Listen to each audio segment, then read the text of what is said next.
நல்ல காரசாரமான veg kebab எப்படி சேர்த்து பார்த்தலாம். 100 கிராம் மீல் மேக்கர் எடுத்து சுட தண்ணியில் போட்டு 5 நிமிஷமாக ஊற வச்சுட்டு நல்லா புழிஞ்சு எடுத்து ஒரு மிக்சி ஜாரில் சேர்த்துடலாம். 1/2 ஸ்பூன் சோம்பு, 2 பச்சை மிளகாய், 1 ஸ்பூன் இஞ்சி பூண்டு விழுது சேர்த்து நைஸாக அரைக்காத இந்த அளவுக்கு குறகுறப்பாக அரைச்சி எடுத்துக்கலாம். இப்போ காரத்துக்கு வந்து நான் காஷ்மீரி மிளகாத்தூள் 3 ஸ்பூன், 2 ஸ்பூன் தனியாத்தூள், 1/2 ஸ்பூன் மிளகுத்தூள், 1/2 ஸ்பூன் சீரகத்தூள், 1/2 ஸ்பூன் கரம் மசாலா, இதுக்கு தேவையான அளவு உப்பு சேர்த்துடலாம். இப்போ சின்ன லெமனில் வந்து பாதி லெமன் வந்து புழிஞ்சு விட்டுங்க.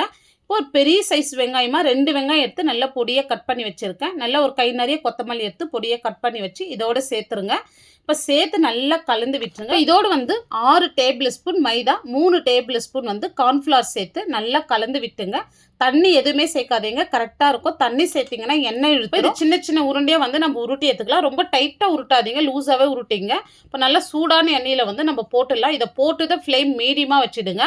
மேலே வந்து இந்த மாதிரி நல்லா கலர் மாறி வரட்டும். இப்போ கலர் மாறி வந்து எடுத்தால் நம்மளுக்கு ஒரு சூப்பரான வெஜ் கபாப் வந்து அட்டகாசமாக ரெடி பண்ணியிருக்கோம். இந்த வீடியோ டீட்டெயில்டாக பார்க்கணுன்னா இந்த ப்ளே பட்டனை கிளிக் பண்ணி பாருங்கள். இந்த வீடியோ பிடிச்சிருந்தா லைக் பண்ணிட்டு சப்ஸ்கிரைப் பண்ணிவிடுங்க.